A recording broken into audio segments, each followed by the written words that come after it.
Welcome to the latest installment of Beyond Distribution with GTDC. I'm Kavita May. Our guest today is Alex Holmes, who is the Regional Director of Asia Pacific for Economist Intelligence Unit, also known as EIU. Alex suggests that despite pessimism across worldwide financial community and underlying job and consumer confidence concerns, technology investments remain strong. Other insights he shares with Frank Vitagliano are on the business environment, the impact of inflation, and the technology industry in APJ. Alex will also be one of our keynote speakers at our upcoming vendor summit in Singapore on November 18th. Thanks for listening, and don't forget to hit the like and follow button on whatever listening platform you use. Enjoy. Well, hello, everybody, and welcome to our Beyond Distribution podcast. I'm thrilled today to have with me Alex Holmes, the Regional Director for Asia Pacific at the Economist Intelligence Unit. Alex, welcome. Thanks very much for having me. Yeah, we're happy to have you, and I'm looking forward to the discussion. First of all, one of the things we like to do when we start, Alex, is just kind of talk a little bit about yourself, your role, how you got started, that kind of thing. And then we'll kind of get into sort of the tougher questions. Yeah, so to give an introduction to myself, my role at the Economist Intelligence Unit is I manage the 15-strong team of analysts who provide research across the Asia-Pacific region. So we focus on producing forecasts, proprietary data, research notes on areas such as macroeconomics, policy, politics, and geopolitics. So my job is at a basic level to sort of manage that output, make sure that the timeliness and quality is already kept to a certain standard. I provide some of the thought leadership at the kind of Asia-wide level that helps dive down into the views at the country level. I develop the product and make sure that we keep pushing boundaries on terms of the policy. And then another part of my role is communicating our views with clients, with the media, etc. And then finally, when I do get time, I roll up my sleeves and do a bit of analysis and research myself, which is, I think still essential if you're going to be in this job. You've got to do a bit of it yourself. Yeah. So speaking of the role, when did you decide to pursue a career as an economist, and what was some of the factors involved in that decision? It was right early on in high school that it was a subject I really liked, and I just liked the fact that you were engaging with the world and trying to understand things. And so being an economist, hopefully it gives you that toolkit to think in terms of kind of dynamic systems and, moving one piece somewhere has a big cascade effect. It has multiple impacts, and trying to think about that and apply it to the real world. It's one of the key challenges, but the most enjoyable thing about the job. Yeah, well, it's certainly, there are certainly layers to it, that's for sure, right? Because as decisions are made, it's really hard to understand what will result from that. I guess you can look at history a little bit and say, wow, historically, but what it seems to me is we're in times now, and we'll get into it a little bit, that it's hard just because in some cases there's unprecedented things that are going on that you wonder, how do you just think about what the implications are going to be? To me, that's very interesting. So. For sure, and you have to have a great deal of humility in this job. You got to know that you can't understand everything, but you've got to kind of look at every single element of your toolkit. Looking at history, looking at models, looking at the data. Looking at speaking to people on the ground and getting anecdotal, inputs as well, and trying to pull all that together and come to some sort of conclusion about how things might play out. But it often easier said than done. But as I said, it's the challenge of that keep things interesting. Yeah, well, let's dive into it. So let's start with sort of the macro picture, the global economy from, your standpoint. What are some of the positive indicators that you're seeing? What are some of the headwinds that, you think potentially, could be out there? What's your view now as you're looking at it, at a macro level? Yeah, so I think the story of 2025 so far has been kind of very unexpected resilience of the global economy.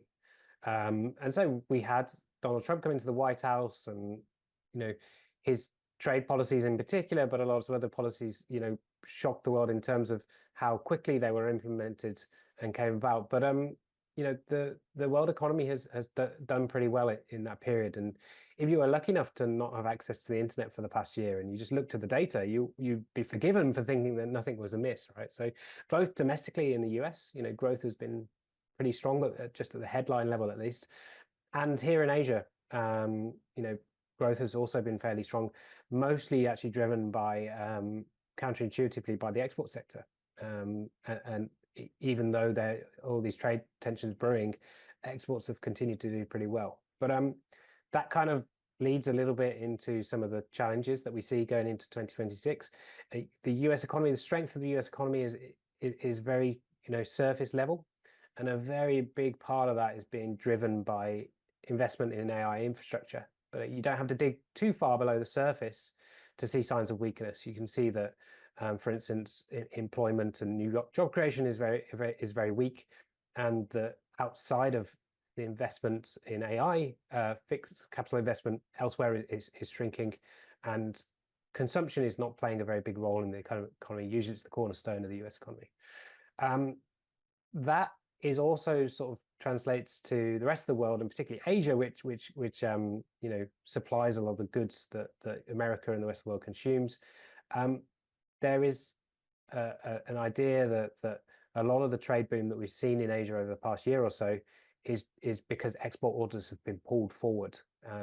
Firms have front-loaded their orders to get ahead of tariffs, but now that those tariffs are in place, somewhat belatedly after several kind of pauses and rounds of negotiation, we could see the export orders drop off quite sharply over the remainder of this year and into 2026. So I think those would be the risks that I would see heading into the next year.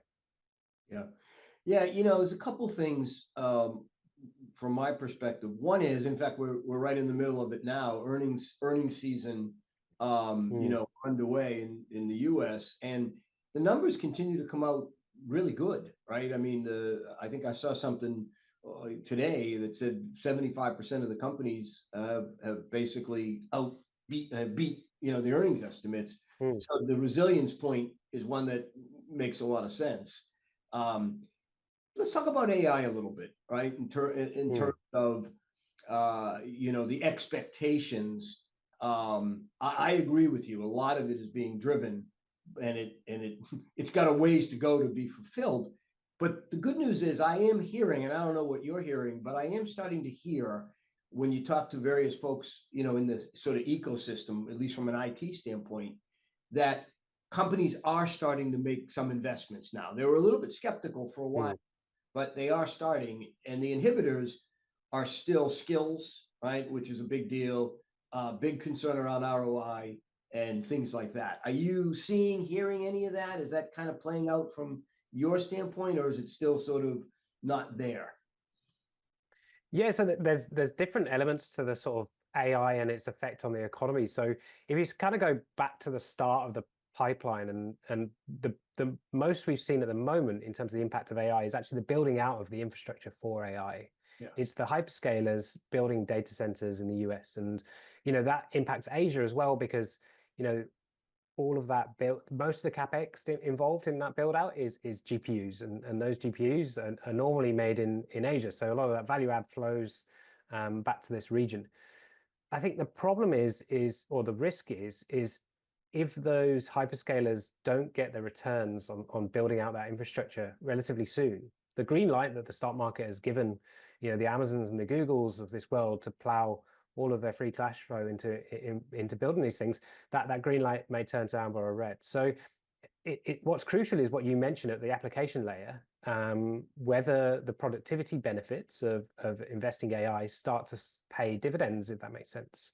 So that's whether that kind of productivity boom that comes from AI materializes will be important. If it materializes soon enough, will be important.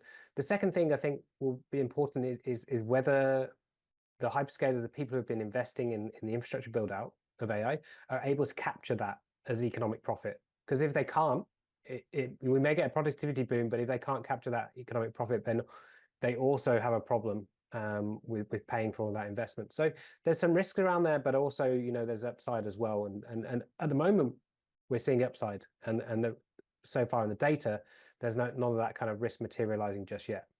Yeah, you know, I've heard a couple of very prominent people over the last couple of weeks basically say the same thing. I think Jamie Dimon might have said this, and I was on in a meeting recently where the CEO of IBM spoke, and they both basically said the same thing, which is over the next 2 years, you're probably going to be underwhelmed, but if you give it a 10-year sort of period, you'll be overwhelmed based on the promise of AI. And so hopefully, to your point, there's patience in terms of investment, so that we don't have a collapse of anything, stock market or investment or anything. So we'll see how that plays out, I guess.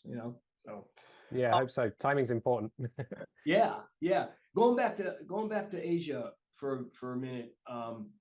I mean, your job is pretty complicated, because we say, oh yeah, the economy in Asia, but it's the economy of a bunch of different countries that are all very diverse, very different. Some are growing at reasonably good rates, and some aren't. Talk a little bit about that and what you're seeing there, because as we'll talk about this later, but we'll be out there in a couple of weeks for a big event, and it'll be interesting how folks in APJ feel in terms of what's happening with the economy there. Yeah, so as you mentioned, Asia is super diverse, and we do it a disservice by talking about it as a whole region in terms of economics, but we have to kind of partition it some ways. But maybe if I was to split it up, you have the countries that are very trade focused in goods trade focused in Asia. They do a lot of manufacturing, particularly actually of electronics. So countries like Singapore exports 140% of GDP, but Malaysia, Vietnam, Thailand, Hong Kong, and others, exports are also a very high percentage of GDP. So they're really, they're focused on how global demand for goods is faring, and perversely, they're the most exposed to tariffs, but they have done the best because they've received such a big boost from front loading of demand. So Q3 GDP figures were out for some of the early reporters in Asia, but Vietnam was growing at 8.2%, which is the fastest since 2011. Singapore slowed to 2.9%, but that's still pretty fast for a country as rich as Singapore. China seems to be holding up pretty well, growing at 5% in Q3. So for now they're doing quite well. Then I suppose you've got the economies that are less export driven and more kind of big domestically focused economies. So the Indias, Indonesias of this world, Philippines, and actually, even though you think of them as exporters, big exporters, Japan and China are actually quite domestically focused as well in aggregate. And there, it's being driven by how well the domestic economy is doing, and in some cases, such as China and Japan, not so well, but in others, really rather well. And you shouldn't forget that we have a macro cycle going along in the background, even though there's all of this talk about policy and what's going to happen. And inflation has been coming down, interest rates have been coming down for a year or more, and that the benefits of that take a bit of time to really materialize, but they are materializing. We are seeing some resilience in kind of domestic economies and domestic consumption. So lots going on there, but for the moment we're seeing a fair bit of resilience in Asia. We're a little bit cautious about how long that will last, particularly for those export-driven countries. Yeah. No, that's a good way to frame it, and that's a good way to look at it. So we touched on it a little bit, but let's spend a little bit more time, because last year at the same event that we'll talk about in a minute, there was massive discussion about tariffs, obviously, right? We were in Singapore the week after the U.S. election. And so, there was the threat of what was potentially going to happen. There was a lot of speculation, and really all the discussion was dominated relative to where this was going about tariffs. And so tell me what your view is in terms of how this is played out, right? So what some of the implications are, what you've seen, and then kind of how you feel like it might play out going forward, because it's a major topic, and you know it particularly in your part of the world, it's got to be it's a major factor as to how things are going. Yeah. Yeah, I think kind of trying to rewind my mind back over the past year or so. I think the Trump's trade agenda went full throttle sooner than we had anticipated, and many had anticipated, particularly in April of this year when the Liberation Day tariffs were announced. But after that point, there was a lot of back and forth. So there was pauses, there was negotiations, there was a China. They went into full scale kind of economic conflict with China, and then that was dialed back, and there was a truce, which played out for quite some time. So all of this kind of back and forth, and these pauses and these deferments of tariff implementation, that created space, and that's what's kind of led to the front-loading effect that we've seen, which kind of perversely, even though the trade agenda was stronger than we had expected, the economic impact hasn't been that strong, and it's been kind of delayed and deferred. Now, we don't think that it has been completely denied. We just think it's been delayed. And we do think there's going to be a bit of a payback for all that demand that was brought forward.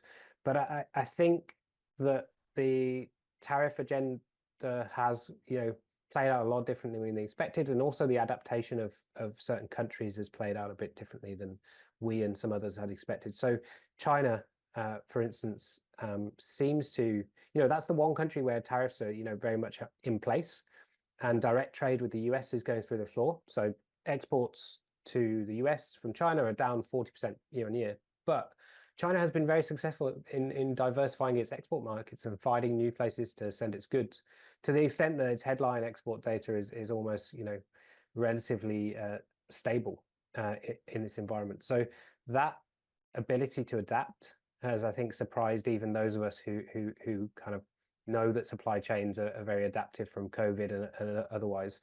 I think that the extent of adaptation has surprised a lot of us. Yeah. What about inflation? What's your sense? You mentioned inflation. You mentioned jobs.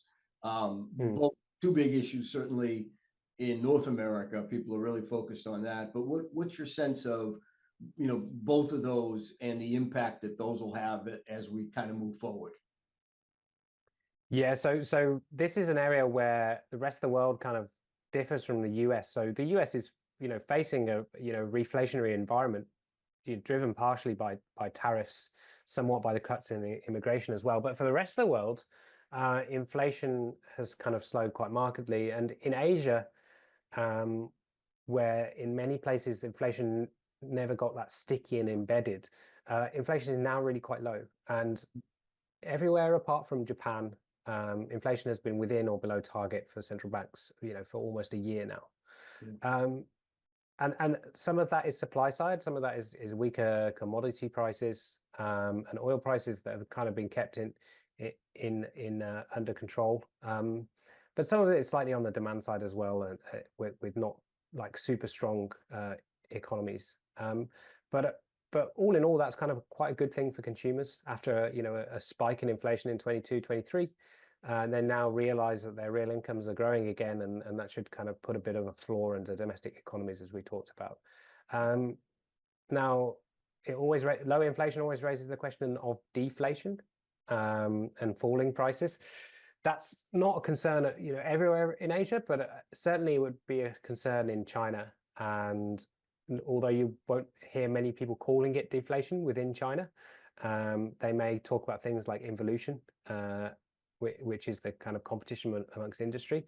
But certainly the really kind of frenzied competition amongst firms in China, which is producing a lot of goods and a lot of overcapacity, is leading to a really strong downward pressure on prices. And that's a concern not just for China, but for the rest of the world as well. Yeah, when you use the term target inflation, what is like target inflation number in some of the countries in Asia? I know what it is in North America. but what is some of the countries in Asia? Yeah, so I mean, it varies as much as the countries vary. So for developed countries, it's generally similar to how it is in the US. It's 2%. It may even be a touch lower for certain countries, but for emerging economies where you actually want a slightly higher rate of inflation because you have higher rates of growth, it's for some countries it's between 2 and 4%. For some countries it's between 3 and 5, or 4 and 6 is the target for India, for instance. So it does vary depending on how kind of developed. Generally, the rule of thumb is the more developed economy, the slower rate of inflation it would have, and closer to kind of the US style of just at or below 2% is the kind of sweet spot. Yeah, that makes sense. And then as it relates to jobs, there's a lot of discussion about AI and the impact AI will have. One, certainly on productivity, which is viewed potentially as a positive, but then the negative is, well, that means potentially you need less people to do the jobs, particularly in certain areas. What's your view in terms of what are you seeing now, and what are you projecting as we go forward? Because everybody has an opinion on it, and there seems to be a lot of mixed opinions on whether that's going to be an impact to jobs, or whether it will actually be negative because there'll be a number of new jobs created that'll offset the ones that are lost, et cetera. How are you guys viewing that? Yeah, so in terms of spotting how things are going at the moment, it's quite a difficult thing to do because you see a lot of charts where someone will draw a dotted line and say this is when ChatGPT was released and this is what has happened since. But taking a 1.5 or 2 year period and kind of just looking at the trends past that, loads of other things kind of influence those numbers. So it's very hard to kind of determine a cause and effect. And so even some of the studies that have pulled this out, I'm a little bit iffy as to whether they got conclusive results or not. But I think I completely agree with you that the AI is going to revolutionize the job market, and particularly now, automation, has been a factor in manufacturing and industry for a long time, but it hasn't, made its way into the services sector as much. But now, whole swathes of the service sector could be automated as well. And we know from past, cycles of technological progress that jobs become obsolete because of this, but then new jobs are created. And usually, in fact, always in history, there's a net increase in the number of jobs, and the jobs become higher quality. But the problem, I think, is over the past cycles of technological development, it's become quicker and quicker. And this one is super quick. You look at the AI generated image of Will Smith eating spaghetti from 2 years ago, and you compare it to now, like that shows you how quickly things are moving, right? Yeah. So that's the problem, right?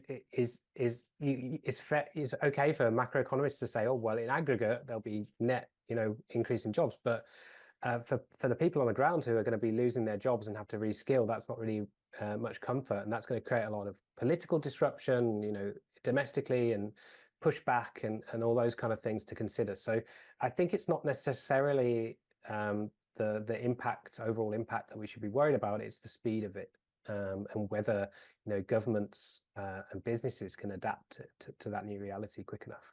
Yeah, that's a really good point, because the thing that I'm hearing, talking to a lot of business leaders that are in the space, is that the skills point is a really big point.